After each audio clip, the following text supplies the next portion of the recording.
Everyone, आज मैं आपके लिए एक्सप्लेन करूंगी द लेजेंड ऑफ स्काईलॉर्ड का एपिसोड नंबर 3। तो जैसा कि लास्ट एपिसोड में हमने देखा था कि स्कॉचिंग फ्लेम सेक्ट का लीडर होली शाओचिन की लवर को अपने साथ ले जाता है, तो स्काईलॉर्ड ने उसके साथ जबरदस्त फाइट की, मगर वो शाओचिन की बॉडी को सही से कंट्रोल नहीं कर पा रहे थे। इसीलिए उन्होंने शाओचिन की मदद लेके होली को डिस्ट्रैक्ट किया और मीनवाइल वो कल्टीवेट करके एंशिएंट बॉडी टेम्परिंग की 3rd लेवल पर पहुंच गए, जिसके बाद उन्होंने एक ही मूव में होली को हरा दिया। साथ ही शाओचिन की सोल भी अब डिस्ट्रॉय हो गई थी, मगर उसने स्काईलॉर्ड से प्रॉमिस लिया कि वो जियांग को हमेशा प्रोटेक्ट करेंगे। हालांकि इस वादे को निभाना आसान नहीं था, क्योंकि एक मिस्टीरियस बंदी ने ऑलरेडी जियांग को किडनैप कर लिया। अब आगे तो हम देखते कि स्काईलॉर्ड उसी मिस्टीरियस बंदी को चेस कर रहे थे। इनका चेस काफी लंबे समय तक चलता रहा। तभी स्काईलॉर्ड एक जगह पर रुक जाते हैं। वो देखते कि जियांग लैंटर्न लेकर खड़ी है और वो मिस्टीरियस औरत कुछ पढ़ रही थी। वेल, इसका नाम है चिंगराओ और ये सोल कैप्टिवेटिंग वैली की चीफ है। अब जैसे वो स्काईलॉर्ड को देखती है, उसने तुरंत ही उन पर नीडल से हमला कर दिया। हालांकि स्काईलॉर्ड उसके अटैक से खुद को बचा चुके थे और अब चिंगराओ दोबारा से दांत निकालते हुए भागना शुरू कर देती है, मानो स्काईलॉर्ड का मजाक उड़ा रही थी। साथ ही वो जियांग को किसी अजीब सी स्ट्रिंग से पुल भी करती है। इसी वजह से जियांग पूरी तरह से उसके कंट्रोल में थी। अब स्काईलॉर्ड भी उन्हें दोबारा से फॉलो करने लगते हैं, मगर तभी उनके आसपास एक अजीब सी मिस्ट फैल गई। स्काईलॉर्ड कंफ्यूज थे कि आखिर ये मिस्ट है क्या। अब इसके बारे में हमें आगे पता चलेगा। अब स्काईलॉर्ड भागते हुए अचानक से जंगल से सीधा एक रूम में पहुंच गए, जहाँ पर जियांग लैंटर्न लेकर खड़ी थी और वो स्काईलॉर्ड को शाओचिन कह के पुकारने लगती है। मगर उसकी बात करने का तरीका काफी ज्यादा अलग था, क्योंकि चिंगराओ ने पूरी तरीके से उसकी सोल को अपने कंट्रोल में लिया था। अब स्काईलॉर्ड उसकी तरफ आगे बढ़ ही रहे थे कि तभी वहाँ का नजारा बदल गया। अब वो किसी अलग ही जगह पर पहुँच गए थे, जो देखकर स्काईलॉर्ड काफी ज्यादा कंफ्यूज हो जाते हैं। दरअसल जियांग के सेक्ट का रेस्ट्रिक्टेड एरिया था और यहाँ पर किसी को आना अलाउड नहीं है। और अब पानी में से ढेर सारी बेलें बाहर आ रही थी, जिन्हें स्काईलॉर्ड को जकड़ने का काम दिया हुआ था। इधर चिंगराओ जियांग को बताती है कि ये तुम्हारी सोरिंग क्लाउड सेक्ट का सबसे पॉइजनस तालाब है। मैंने सुना था कि यहाँ की पॉइजन का कोई तोड़ नहीं, उसका कोई एंटीडोट नहीं। और देखो, आज तुम्हारा आशिक भी उसी में फंस चुका है। आज मैं इस पॉइजन को अपनी आंखों से देखूंगी कि आखिर ये कैसे काम करता है। इधर स्काईलॉर्ड उसे गुस्से में पूछते कि बता औरत तू है कौन। तो कहती कि मेरा नाम है चिंगराओ और मैं सोल कैप्टिवेटिंग वैली की चीफ हूँ। और अब वो अपनी पावर्स का यूज करते हुए स्काईलॉर्ड को जकड़ लेती है। वो कह रही थी कि जैसे तुम्हारे पास हेवनली डीमन पाम की टेक्निक है, वैसे ही मेरे पास भी कुछ टेक्निक है जिनका यूज करके मैं लोगों को कैप्चर कर सकती हूँ। जिसके बाद उस स्काईलॉर्ड की तरफ आगे बढ़ते हुए कह रही थी कि चलो मुझे तुम्हारा मास्क उतारने दो। अगर तुम हैंडसम रहे तो मैं तुम पर दया दिखा के तुम्हें जिंदा छोड़ दूंगी, क्योंकि हैंडसम लोगों को मारना मुझे ज्यादा अच्छा नहीं लगता। और हाँ, अगर तुम मुझे पसंद आए तो मैं तुम्हें अपना लवर भी बना सकती हूँ। मगर जैसे उसने स्काईलॉर्ड के मास्क को टच किया, उन्होंने तुरंत स्कॉचिंग फ्लेम पाम का यूज करके उसे दूर कर दिया। चिंगराओ तो ये देखकर काफी ज्यादा हैरान थी, क्योंकि ये मूव तो स्कॉचिंग फ्लेम सेक्ट की है। वो स्काईलॉर्ड से कह रही थी कि ये तो तुम्हारे सेक्ट की मूव है ही नहीं, फिर तुमने इसे मास्टर कैसे कर लिया। जिस पर स्काईलॉर्ड बताते हैं कि मेरे पास सोल डिवाउरिंग थंडर की मेथड है, जिसकी मदद से मैं अपने अपोनेंट की सिर्फ पावर ही नहीं बल्कि उसकी कल्टीवेशन को भी एब्जॉर्ब कर सकता हूँ। और अब वो भी तालाब से बाहर आ गए थे। चिंगराओ कहती कि अब मैं समझ गई, तुमने लास्ट फाइट होली के साथ की थी और इसी वजह से तुम उसकी मूव को भी यूज कर पा रहे हो। वाकई तुमने मुझे इम्प्रेस किया। फिर गलती मेरी है कि मैंने तुम्हें अंडर एस्टिमेट किया। जिसके बाद वो जियांग को अपने साथ लेकर भागने लगती है। अब स्काईलॉर्ड भी उनका पीछा कर रहे थे कि तभी उन पर एक लड़की ने अटैक कर दिया, जिससे वो बाल बाल बच गए थे। अब उन पर कई सारी लड़कियां स्नीक अटैक करना शुरू कर देती है, जिन्हें वो बड़ी ही तेजी से डॉज करने लगते हैं। वो कह रहे थे कि तुम सोल कैप्टिवेटिंग वैली के लोगों को बस इतना ही आता है कि दूसरों को उल्लू कैसे बनाया जाए। तुम लोग आमने सामने मुकाबला नहीं कर सकते, क्योंकि तुम में उतना दम नहीं। जिसके बाद वो तेजी से भागना शुरू कर देते हैं। सोल कैप्टिवेटिंग वैली की डिसाइपल लगातार उन पर हमला कर रही थी, मगर तभी एक डिसाइपल एकदम सामने से उन पर हमला करने चली आई। स्काईलॉर्ड उससे घायल होने वाले थे, मगर तभी युनफी बीच में आ जाता है। वो सूट सीधा उसके आर पार घुस गई थी। गाइस, युनफी स्काईलॉर्ड का छोटा भाई है, लेकिन मैंने पहले वीडियो में उसे गलती से दोस्त बोल दिया था, उसके लिए माफी चाहती हूँ। स्काईलॉर्ड देखते कि युनफी का खून पूरा उसके चेहरे पर लगा हुआ था। साथ ही युनफी भी बुरी तरह से घायल है। अब वो बंदी दोबारा से युनफी पर हमला करने वाली थी, लेकिन स्काईलॉर्ड तुरंत ही जाकर कर उसे दूर पुश कर देते हैं। अब वो युनफी से गुस्से में पूछते कि तुम यहाँ पर क्या कर रहे हो, तुम तो मुझे मारना चाहते थे। तो युनफी अपने अंदर घुसी हुई तलवार को बाहर निकालते हुए कह रहा था कि शाओचिन मुझे माफ कर दो, मैं यहाँ पर बस तुम्हारे लिए आया हूँ, अगर तुम मुझे पनिश करना चाहते हो तो कर सकते हो, मैंने तुम्हारे साथ जो भी किया वो गलत था, लेकिन मेरे पास दूसरा कोई रास्ता नहीं था, तुम खुद को तबाह करने जा रहे थे, तो बताओ मैं ऐसा कैसे होने दे सकता हूँ। ये सुनकर शाओचिन भी थोड़ा सा कंफ्यूज हो गई। तो युनफी उन्हें समझाता है कि तुम्हारे पास उतनी पावर नहीं थी कि तुम उस ट्रिबुलेशन को फेस कर पाओ, तुम अपने उस पावर के साथ हेवनली रेल्म से कभी ऊपर ब्रेक थ्रू नहीं कर सकते थे, अगर ऐसा होता तो तुम्हारा एग्जिस्टेंस ही मिट जाता,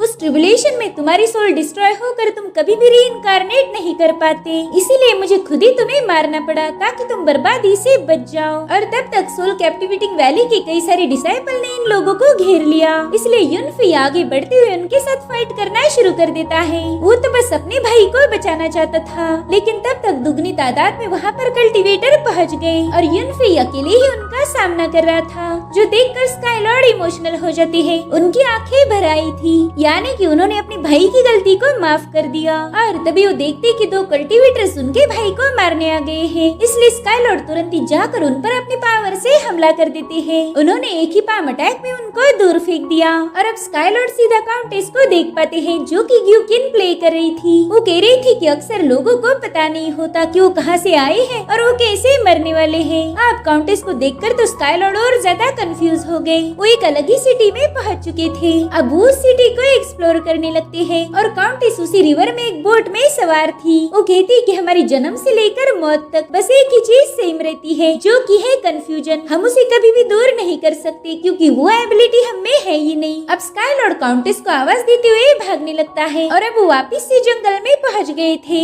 दरअसल चिंगराव ने उनके लिए इल्यूजन बनाया जिसमें स्काईलॉर्ड कम्प्लीटली ट्रैप हो गए थे और उन्हें इस बात की रियलाइजेशन ही नहीं। और तभी काउंटेस अपनी जगह से उठते हुए कह रही थी कि ये दुनिया एक सपना है जिसमें तुम ट्रैप हो गए हो। और अब वो काउंटेस ही सीधा जियांग में बदल गई, तो स्काईलॉर्ड तुरंत ही उसकी तरफ जंप लगा देते हैं, मगर उनके पेट में जियांग ने छुरा खोप दिया, जिससे स्काईलॉर्ड काफी ज्यादा शॉक थे। अब वो दोबारा से खुद को जंगल में पाते हैं और वो जियांग ना होकर युनफी था। उसने स्काईलॉर्ड के पेट में अपनी तलवार आर पार कर दी। अब स्काईलॉर्ड अपना हाथ आगे बढ़ाते हुए उसे टच करते हैं। युनफी की फेस पर उनका खून लग गया था, जो देखकर युनफी इवल स्माइल करता है। वहीं पर जियांग जोर जोर से हंस रही थी। असलियत में वो जियांग ना होकर चिंगराव थी। स्काईलॉर्ड घायल होके उसके सामने घुटने पर आ गए थे। वो कहती कि मैं इल्यूजन क्रिएट नहीं करती, मैं तो बस माहौल बनाती हूँ और वो सारे इल्यूजन तुमने ही क्रिएट किए थे और ना ही कोई तुम्हें इस इल्यूजन से बाहर निकाल सकता है, क्योंकि हमारी लाइफ खुद में ही एक इल्यूजन है। अब उस स्काईलॉर्ड पर एक और अटैक करने ही वाली थी, लेकिन तभी वो जंप लगा के दूर हट जाते हैं। उन्हें पता था कि वो चिंगराव का इस मोमेंट पर मुकाबला नहीं कर सकते, इसीलिए वो तुरंत ही वहाँ से भागना शुरू कर देते हैं। और अब हमें सोरिंग क्लाउड से का सीन दिखाया जाता है, जहाँ पर एल्डर लियांग को एल्डर फैंग के डिसाइपल्स ने जकड़ लिया था।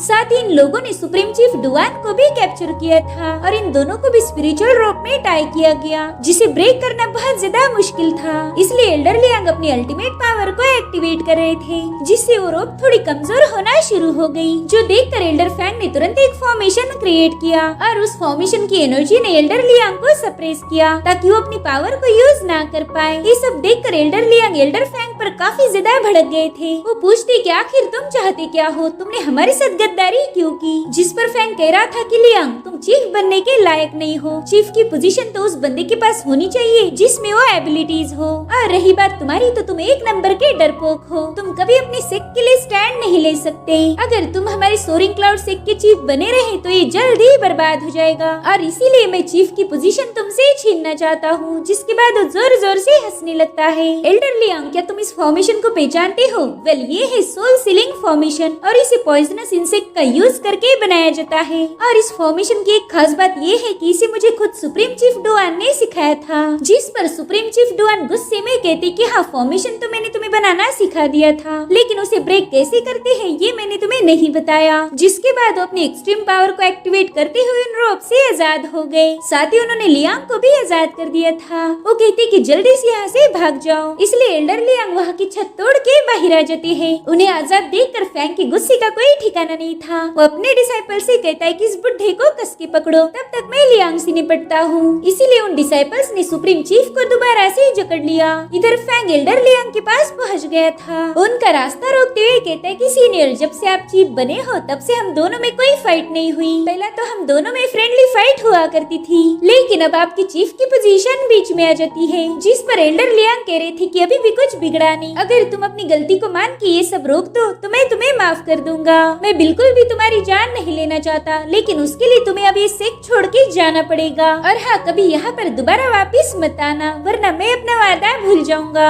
जिस पर फैंग इवल स्माइल करते हुए कह रहा था कि मैं तुम्हारे जैसा रहमदिल बिल्कुल नहीं हूँ। मैं तो तुम्हें सैक्रिफाइस करके चीफ के सिंहासन पर बैठूंगा और इसके बाद सोरिंग क्लाउड सेक्ट के सभी डिसाइपल मेरी रिस्पेक्ट करेंगे। दरअसल यहाँ पर फैंग की आंखों पर पावर के नशे की पट्टी बन गई थी, इसीलिए उसे सही और गलत में फर्क नजर नहीं आ रहा था। जिसके बाद वो हार्ड बर्निंग पाम का यूज करते हुए एल्डर लियांग पर अटैक करने चला जाता है। तब तक एल्डर लियांग ने भी फ्रीजिंग किल पाम को एक्टिवेट कर दिया। वो अपने आइस पावर की मदद से एल्डर फैंग की फायर पावर को रोक रहे थे, मगर एल्डर फैंग उन पर भारी पड़ते हुए उनके फ्रीजिंग किल पाम को डिस्ट्रॉय कर देता है। एल्डर लियांग कह रहे थे कि मैंने तुम्हें ये मूव सिखानी नहीं चाहिए थी, अब तुम मेरी ही मूव का मेरे खिलाफ यूज कर रहे हो। जिस पर एल्डर फैंग कहता है कि सुप्रीम चीफ ने भी तुम्हें चीफ बनाना नहीं चाहिए था, तुम एक रहमदिल इंसान हो और एक चीफ कभी रहमदिल नहीं हो सकता। अब ये सुनकर एल्डर लियांग ने आइस फ्लेम पाइथन को समन कर लिया। उनके ऐसा करते ही वहाँ पर एक बहुत बड़ा पाइथन आ गया था, जो सीधा एल्डर फैंग पर अटैक करना शुरू कर देते हैं। इधर एल्डर फैंग ने भी अपनी दूसरी मूव का यूज किया, जो उसने अभी तक छुपा के रखी थी, और इस मूव का नाम है रेड फ्लेम आयरन बॉडी। अब वो उस आइस पाइथन पर एक ही जबरदस्त पंच हिट कर देता है, जिससे वो आइस पाइथन एक ही झटके में ब्रेक हो गया। और अब एल्डर फैंग उन्हें आइस के टुकड़ों पर सवार होके सीधा एल्डर लियांग पर हमला करने चला गया। वो कह रहा था, बुढ़े तेरा आखिरी वक्त आ चुका है। और अब वो एल्डर लियांग पर एक पावरफुल पंच हिट करके उन्हें दोबारा से कमरे में पहुंचा देता है। सुप्रीम चीफ तो एल्डर लियांग की ऐसी हालत देखकर काफी ज्यादा डर गए। वो फैंग का फ्लेम हैंड देखकर कह रहे थे कि तुम्हारी इतनी हिम्मत कैसी हुई कि तुम फॉरबिडन टेक्निक को मास्टर करो। इस टेक्निक को प्रैक्टिस करना मना था, लेकिन तुमने ये करके हमारे सेक्ट का रूल ब्रेक कर दिया। मगर एल्डर फैंग पर उनकी बातों का कोई असर नहीं होता। वो चाय पीते हुए कह रहा था कि मुझे ये समझ नहीं आता कि इतनी पावरफुल टेक्निक को फॉरबिडन क्यों किया गया। इनसे तो कोई भी बंदा पावरफुल बन सकता है। जिसके बाद वो एल्डर डोआन से कह रहा था कि आप तो चाय काफी ज्यादा अच्छी बना लेती हो, मेरे ख्याल से आपने चाय की टपरी खोल लेनी चाहिए, क्योंकि आप भी एक सुप्रीम चीफ बनने के लायक नहीं हो। एल्डर फैंग उस पर काफी ज्यादा भड़के हुए थे, लेकिन वो बेचारे अब कुछ कर भी नहीं सकते। एल्डर फैंग उन्हें बता रहा था कि हमारी दुनिया का एक ही कानून है, यहाँ पर बस पावरफुल ही सर्वाइव करते हैं और कमजोरों को कुत्ते की मौत मारा जाता है। वही दूसरी तरफ हम स्काईलॉर्ड को देखते हैं, जिनकी भाग भाग की हालत खराब हो गई। चिंगराव ने उन्हें इतनी इल्यूजन दिखाई कि उनका दिमाग ही घूम गया था। अब वो ढंग से सोच भी नहीं पा रहे थे। जिसके बाद वो एक जगह पर रुक जाते हैं, मगर यहाँ से भी वो कभी हेवनली रेल्म, कभी रेगिस्तान तो कभी फॉरबिडन लैंड में पहुँच जा रहे थे, और हर जगह बस उन पर जानलेवा हमला किया गया। एक इल्यूजन में तो डिवाइन सोर्ड ने उन्हें स्टैब कर दिया। अब वो समझ गए थे कि सारे इल्यूजन काफी ज्यादा खतरनाक है। वो तो अब सीधा घुटने पर आ गए। वो अपने सिर को पकड़कर कह रहे थे कि मुझे कुछ भी करके अपने दिमाग को शांत करना होगा, इसलिए वो तालाब में जंप लगा देते हैं। अंडर वाटर ही एक ऐसी जगह थी जहाँ पर वो अपने थॉट्स को शांत कर सकते थे। इधर चिंगराव स्काईलॉर्ड को ढूंढ रही थी। वो कहती है कि मैंने तो तुम्हें एक हीरो समझा था, लेकिन तुम तो एक लूजर निकले। मुझे लगा नहीं था कि तुम्हें हराना इतना आसान होगा। जिसके बाद वो अपनी पावरफुल ऑरा रिलीज करते हुए कह रही थी कि अगर हिम्मत है तो मेरे सामने आओ। अब उसकी वही ऑरा पानी में भी पहुंच गई। वेल, उसकी मिस्ट में ऐसी पावर थी जो सामने वाले को एक इल्यूजन में ट्रैप होने पर मजबूर कर देती है। इधर शाओचेन देखते ही कि अंडर वाटर भी कुछ लड़कियां आ गई हैं। उन्होंने चारों ओर से शाओचेन को जकड़ लिया था। साथ ही वो बड़ी ही मधोश आवाज में उन्हें पुकार रही थी ताकि शाओचेन का माइंड भटक जाए। शाओचेन खुद को ही बता रहे थे कि ना ही इन्हें देखो ना ही इन्हें सुनो, ना ही इन्हें स्मेल करो। तुम्हें इन्हें गलती से भी ना टच करना है और ना ही इनसे डिस्ट्रैक्ट होना है। अब शाओचिन उन लड़कियों को नजरअंदाज करते हुए सीधा अपने माइंड स्पेस में पहुंच गए। उन्हें कुछ भी करके अपने माइंड को स्टेबल करना था, इसलिए वो बार बार खुद को समझाते कि सारे इल्यूजन है, इसमें कोई सच्चाई नहीं और इन सारे इल्यूजन को मेरे सेंसेस ने क्रिएट किया। अगर मैं मेरे सेंसेस पर दोबारा से कंट्रोल ले लूं तो मैं इन्हें आराम से डिस्ट्रॉय कर पाऊंगा। इधर चिंगरा अभी भी स्काई लॉर्ड को ढूंढ रही थी। वो कहती कि वो बंदा बुरी तरह से घायल था, इसलिए ज्यादा दूर नहीं जा सकता। मेरे ख्याल से वो यही कहीं छुपा होगा। जिसके बाद वो अपने विप अटैक करते हुए कह रही थी कि डरपोक कहीं के सामने आ जा। इधर स्काई लॉर्ड की ऊँट से ब्लड रिलीज हो रहा था, मगर वो पूरा ध्यान कल्टीवेशन पर लगा देते हैं। और इधर चिंगरा को पानी में उनका खून नजर आया, जो देखकर उसके चेहरे पर एक ईवल स्माइल आती है। इधर स्काई लॉर्ड अपने माइंड स्पेस में कल्टीवेशन में बिजी थे, तभी वो देखते हैं कि वो इल्यूजन वाली लड़कियां तो उनके माइंड स्पेस में भी पहुंच चुकी है। वो बस लगातार उनका नाम पुकार पुकार के उन्हें डिस्ट्रैक्ट कर रही थी। तब तक चिंगराओ ने भी पानी में जंप लगा दिया। वो एक डैगर लेकर बड़ी ही तेजी से स्काई लॉर्ड की तरफ आगे बढ़ती है। इधर स्काई लॉर्ड खुद से ही कह रही थी कि भले ही मेरे एंशिएंट बॉडी टेम्परिंग मंत्र चौथी लेवल पर नहीं पहुंची, लेकिन वो मेरे माइंड को स्टेबल करने में मेरी मदद कर सकती है। और तभी उन्हें एक स्क्रिप्चर मिला जो कि उनके काम आने वाला था। इधर चिंगरा उनके एकदम करीब आ गई थी। अब बस उसे अपना डैगर उनके आर पार करना था कि तभी स्काई लॉर्ड जोर से स्काई रोअर चिल्लाते हैं और उनके ऐसा कहते ही वहाँ पर एक जबरदस्त एनर्जी रिलीज हो गई, जिसने उन सारे इल्यूजन को डिस्ट्रॉय कर दिया। और अब स्काई लॉर्ड ने सोल डिवावरिंग थंडर का यूज करके चिंगराओ पर एक पावरफुल अटैक कर दिया। उनके एक ही ब्लो में वो पानी से सीधा बाहर आके पटक गई थी। और अब स्काई लॉर्ड भी पानी से बाहर आ जाते हैं। वो खुद से ही कह रहे थे कि मैं बुरी तरह से घायल हूँ, लेकिन फिर भी मैंने स्काई रोअर जैसी पावरफुल टेक्निक का यूज किया, जिसमें मेरी जान भी जा सकती थी। लेकिन शाओचिन की बॉडी काफी ज्यादा टफ निकली, उसने मुझे बचा लिया। और अब वो चिंगराओ से कहते कि इल्यूजन बस हमारे डिजायर से क्रिएट होते हैं और इन इल्यूजन को ब्रेक करने का बस एक ही रास्ता है कि दोबारा से खुद पर कंट्रोल हासिल करो। इधर चिंगराओ को स्काई लॉर्ड से डर लग रहा था। उनके एक ही पंच में वो समझ गई कि वो इस बंदे को हरा नहीं सकती। जिसके बाद वो जियांग को देखती है। स्काई लॉर्ड ने भी जियांग को देख लिया था। चिंगराओ कहती कि आज मैंने तुम्हें जिंदा छोड़ दिया, तुमसे तो किसी और दिन निपट लूंगी। इतना कहकर वो वहाँ से गायब हो गई। इधर स्काई लॉर्ड अब जियांग की तरफ भाग रहे थे, लेकिन वो भी एक स्मोक में बदल कर वहाँ से गायब हो गई। अब वहाँ पर तो बस उसका लैंटर्न पड़ा हुआ था, जो देखकर स्काई लॉर्ड मायूस हो जाते हैं। वो अपना वादा निभाने में फेल हो गए थे। और इसी के साथ एपिसोड